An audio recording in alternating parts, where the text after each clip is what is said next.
July 2nd. This is our second honey harvest. I've cooled off 4 supers. Just gonna run through our process.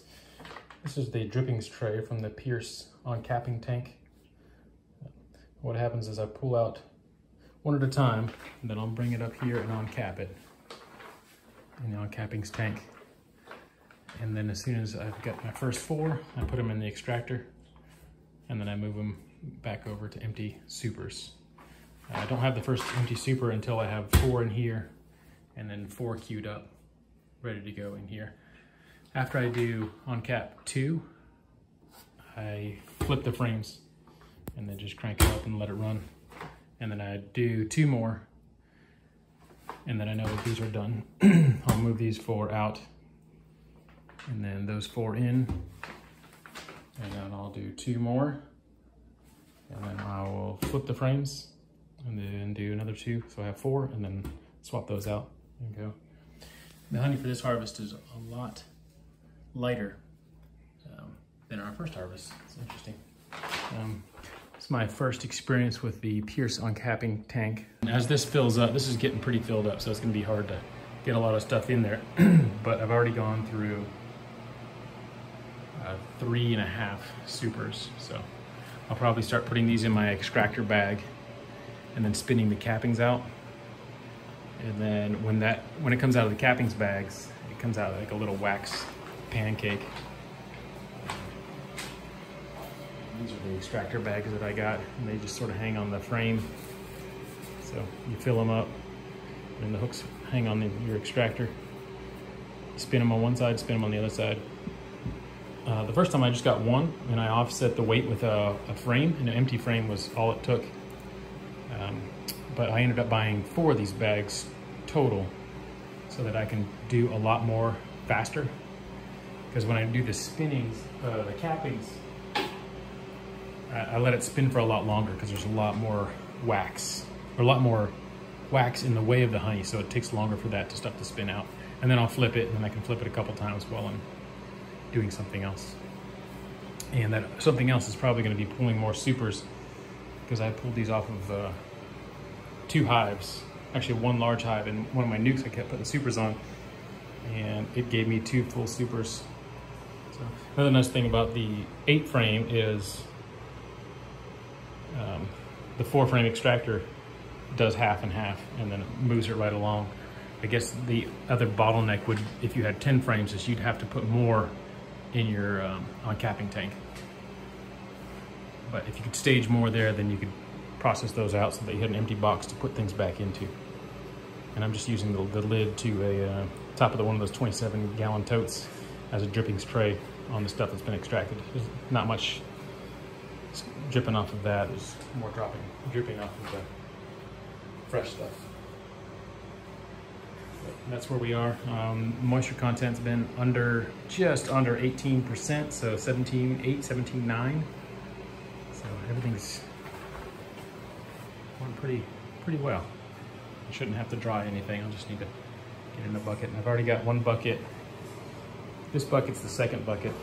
I fill them to about 4 gallons so that I can move them around, but this one's filled to about here, and it's much lighter. Like I said, much lighter honey. The honey has kind of a fragrance of like a clover type honey, but I know that we extracted quite a bit of this in June. So it is an actually late May. So most of this honey is from June only. And the linden trees are probably a big source for a lot of this nectar. Just a quick tip on the refractometer. This one's only like $25. You can get these on Amazon, and they come in like a blue case. Just make sure that it's for honey, otherwise it'll have the wrong scale on it. But when you calibrate it with extra virgin olive oil on here, and you want enough to, a really thin layer, but it needs to be enough to cover this. And then the adjustment screw, this is honey on here right now for showing you, but an adjustment screw's in here. And when you put extra virgin olive oil on the Brix scale, it should be 71.5. And then you can calibrate that through the screwdriver. And when you put stuff on here, you don't want to have You don't have a ton on here, but you shouldn't have air like that. It should be mostly honey, and you don't want to squeeze so much that you start creating bubbles in there. But they said if you wait about 30 seconds, the surface tension start bringing that across. And I'll see if I can catch this on video or not.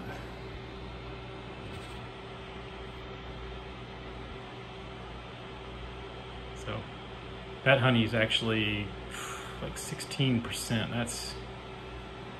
I thought it was because I left it overnight, but you can tell as the honey's coming out, it's really thick. So some of these people I've seen on YouTube have about 15%. I can't even imagine getting that out. But some of the first stuff I tested was just under 18, so averaging these two out will probably be pretty good. This is some of that 16% moisture content honey. It almost looks like it's just pouring like little sheets. Very thick. It's dry though, it's really good.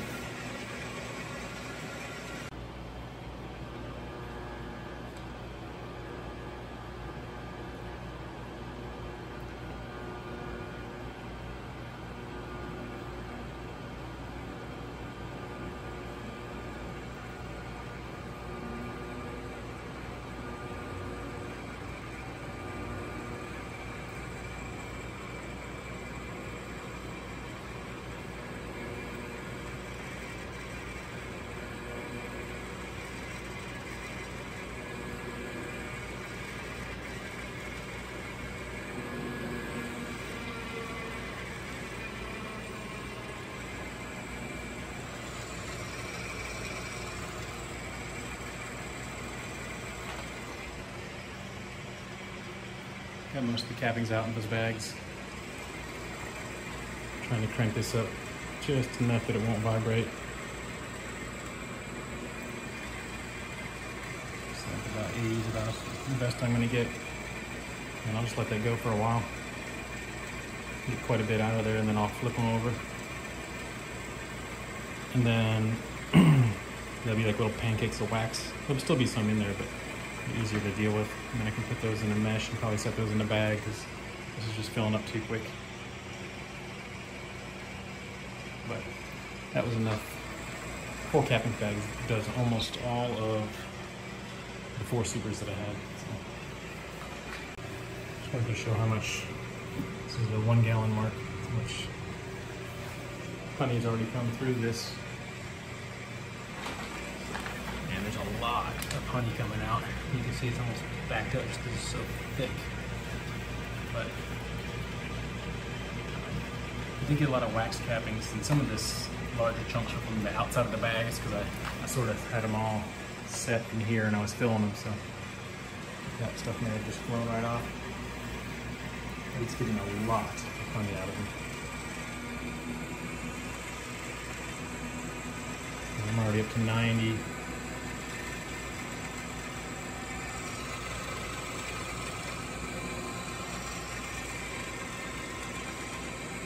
It's important to get it pretty stable. It's a lot of weight that that motor's spinning. You don't want to stress out any of these components. It's not balanced. So that's max speed now. I'll just go relax for a little while. Let that spin. Probably 30 minutes. And then I'll come back and flip it over and do the same for another 30 minutes. I'm going to get some of these wet supers back on the hive. So I'm going to go ahead and do that and get ready to pull some more while I'm waiting. It's been about 15 minutes as we're checking this. Just quite a bit of honey. Apples in there too. They're looking pretty dry already. Sometimes I'll poke them and move them around. Yeah, I might poke them and move them around and then also flip them. This hook does not have to be on there. It really is this hook that needs to be on there. It just helps you fill them. There's still some honey in there. So I'm going to poke these and let them run for 15 more minutes and then flip them and let them spin. Alright, these have been spun 30 minutes on one side and 15 on the other. After the first 15, I did kind of move the cappings around to see if I can get them dried out. So I don't want to put them back in there, take up that space. So yeah, they're very light now. It's crazy. I'm gonna go ahead and dump them into that bag just to free these bags up so I can use them for the next spinning. Nope, we go ahead and empty them into the bucket. Looks like they're still a little bit moist. We'll see if there's any honey in that bottom of that bucket by the time I'm all finished up. And the mesh on the bags, the original bag I got was a little tighter mesh than the newer bag. A little bit bigger. The new ones are a little bigger. But I'm not sure if that's why there's so many small cappings in here, or if that's just from the cappings scratcher.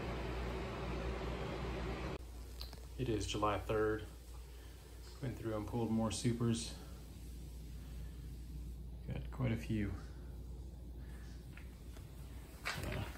Quite a bit more to harvest.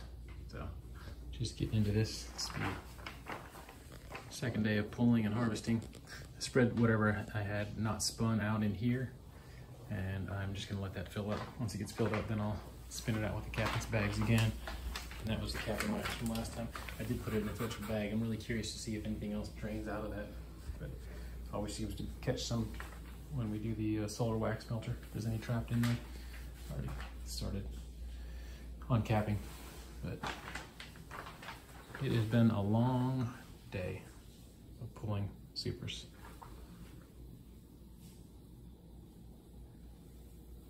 We got 1, 2, 3, 4, 5, 6, 7, 8, 9, 10, 11, 12, and plus about 3 extra frames.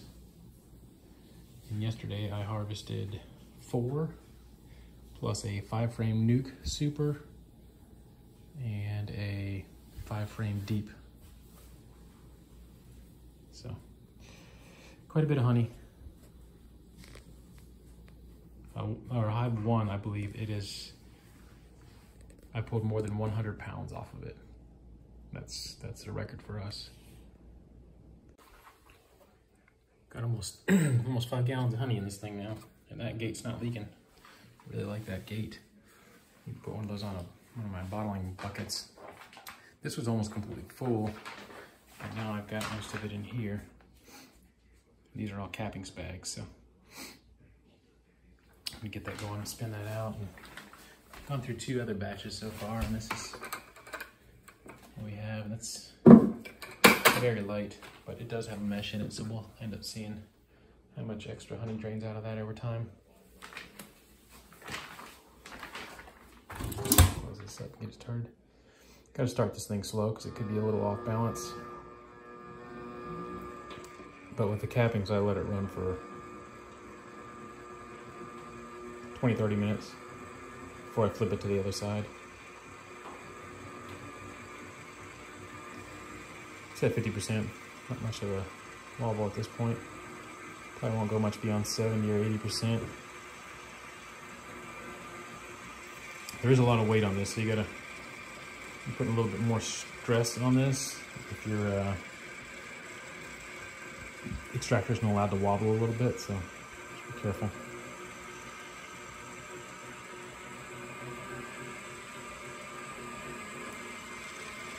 That's 70%. Getting a little wobble. Little wobble's okay, but I'm gonna be walking away from it, so let's see what it does at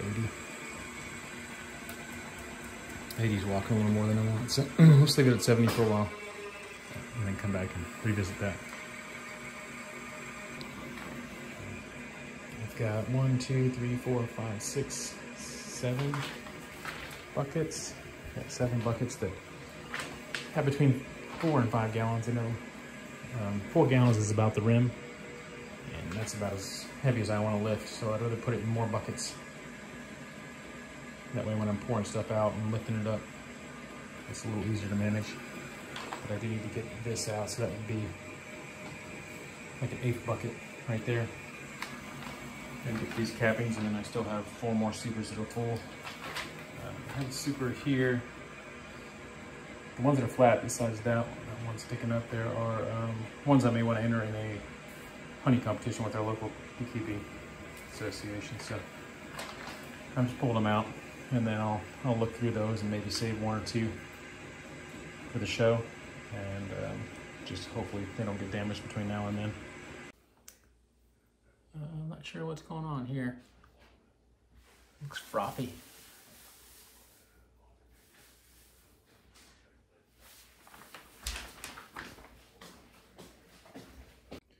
Kind of looks like some sort of coffee barista's artwork here. It's looking more and more like bubbles now that I'm seeing it. I'm just trying to get things out of here. Not sure exactly what caused that, unless something was hanging down a little lower. It looks really cool. But again, we'll make sure that it's nothing that shouldn't be in the honey. And if it doesn't clear up, then we'll save it for our personal use. The way it's bunching up at the edge here near the bottom right, it looks a lot like foam though.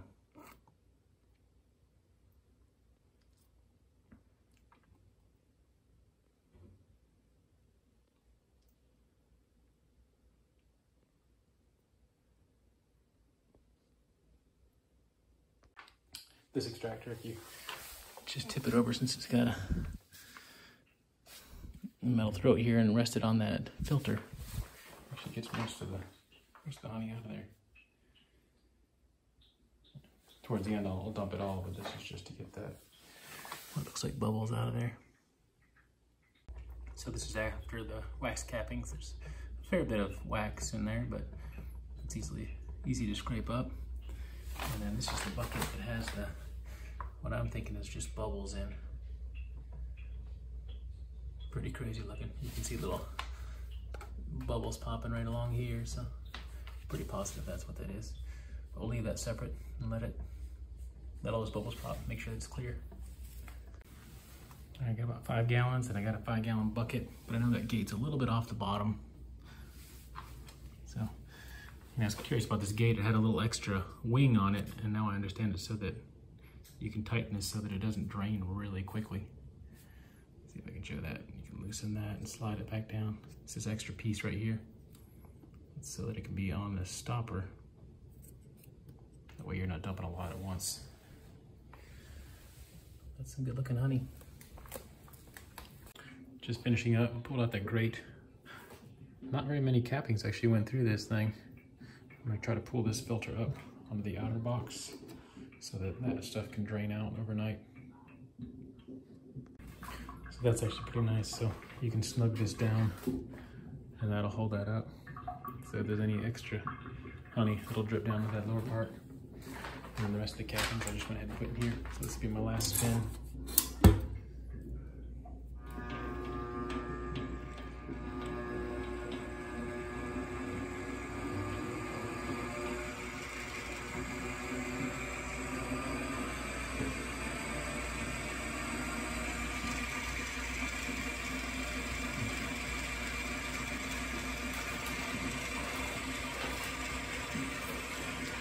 It's a little bit frothy, but it's about 1,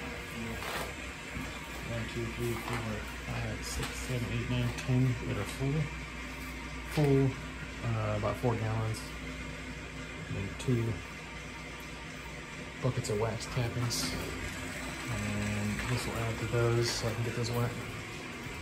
That's done, and then there's another 2 gallons of honey in here, so I should fill that bucket up.